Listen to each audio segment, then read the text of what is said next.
Cricket के दीवानों को भारत ऑस्ट्रेलिया का मैच हमेशा याद रहेगा। ये ऐतिहासिक मैच था जिसमें भारत फॉलो ऑन खेलने के लिए मजबूर हो गया था। किसी को मैच जीतने की आशा नहीं थी। दूसरी पारी में राहुल द्रविड़ के साथ वीवीएस लक्ष्मण को नंबर 3 पर खिलाने की चेतन चौहान ने रणनीति बनाई।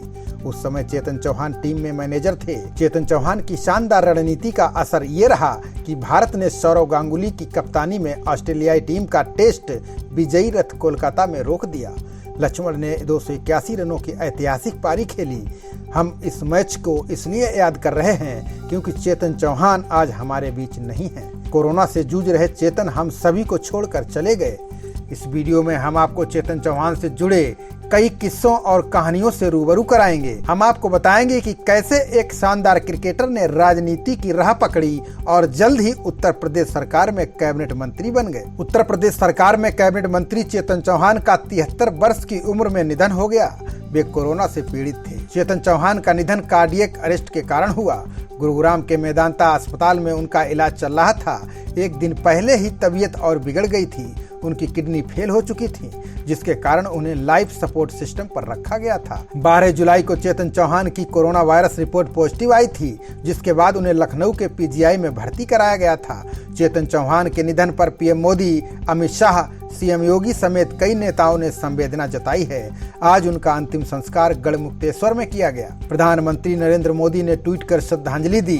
प्रधानमंत्री ने चेतन चौहान के योगदान को याद रखते हुए दुख प्रकट किया। प्रधानमंत्री मोदी ने लिखा कि चेतन चौहान जी ने खुद को एक शानदार क्रिकेटर और बाद में एक मेहनती राजनेता के रूप में प्रतिष्ठित किया। उन्होंने यूपी में सार्वजनिक सेवा और भाजपा को मजबूत करने में प्रभावी योगदान दिया।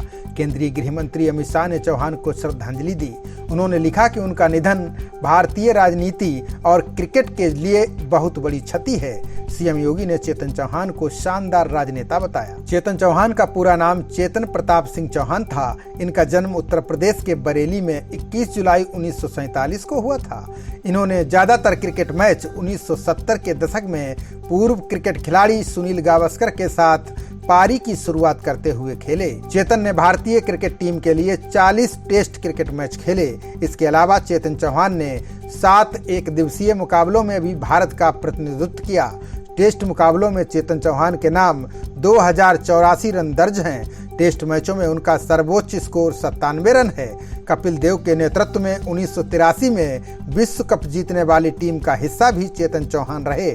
उनको खेल का सर्वश्रेष्ठ पुरस्कार अर्जुन अवार्ड भी मिल चुका है। एक खिलाड़ी के तौर पर चेतन चौहान की पहचान भारत के पूर्व कप्तान सुनील गावस्कर के सलामी जोड़ीदार के रूप में होती थी। सुनील गावस्कर के साथ चेतन चौहान बेहद कामयाब क्रिकेटर कहे जाते थे। इसका अंदाजा इसी से लगाया जा सकता है कि उनके क्रिकेट टीम से हटने के बाद गावस्कर के साथ जोड़ी ढूंढने के लिए कम से कम 15 खिलाड़ियों को बदलना पड़ा।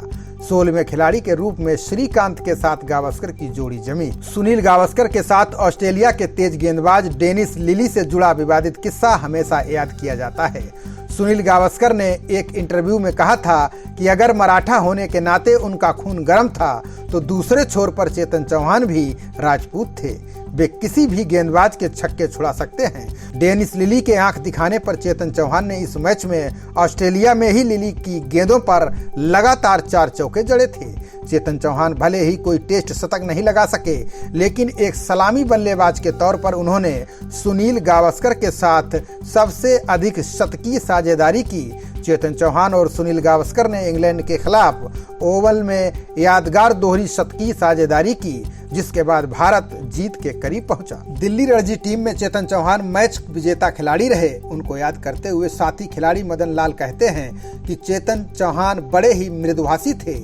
मदन लाल ने कहा कि बात 1996 की है। आईसीसी विश्व कप क्रिकेट के लिए दिल्ली के फिरोज शाह कोटला मैदान के नए पवेलियन को बनाना था। समय काफी कम था। इसके बावजूद चेतन ने कहा कि चिंता की कोई जरूरत नहीं है, मैच इसी मैदान पर खेला जाएगा। पवेलियन को बनाने के लिए चेतन चौहान ने दिन रात काम किया। उसके बाद यहाँ मैच खेला गया। मदन लाल कहते हैं कि डीडीसीए के पदाधिकारियों के रूप में उन्होंने हमेशा अच्छा काम किया है। उन्हें मालूम था कि अटके हुए काम कैसे पूरे करने हैं। दिल्ली राज्य क्रिकेट संघ के उपाध्यक्ष के रूप में चेतन चौहान ने खिलाड़ियों के लिए वर्षों काम किया। एक किस्सा चेतन के बारे में मशहूर था। साल 1984 में तत्कालीन प्रधानमंत्री इंदिरा गांधी की जान जाने के बाद दंगे भड़क उठे थे। क्रिकेट टीम ट्रेन से वापस आ रही थी। चेतन चौहान ने तेज गेंदबाज राजेंद्र सिंह घई और नवजोत सिंह सिद्धू को छुपा दिया, जिससे कोई उन पर हमला ना कर सके। राजनेता के रूप में चेतन हमेशा मुस्कुराते रहते थे, कभी नकारात्मक बात नहीं करते थे। राजनीति में उन्होंने 1991 में कदम रखा। साल 1991 और 1998 में चेतन चौहान अमरोहा से भाजपा के टिकट पर सांसद का चुनाव जीते। 2009 में उन्होंने पूर्वी दिल्ली संसदीय क्षेत्र से भाजपा के टिकट पर चुनाव लड़ा। इस चुनाव में वे भले ही हार गए, लेकिन भाजपा कार्यकर्ताओं के दिल को जीत लिया था। वर्तमान में चेतन चौहान अमरोहा जिले की नौगामा विधानसभा के विधायक थे। वे योगी सरकार में सैनिक कल्याण, होमगार्ड्स, प्रांतीय रक्षक दल और नागरिक सुरक्षा मंत्री थे। खबरों का सिलसिला जारी रहेगा, देखते रहिए जनप्रवाद। नमस्कार।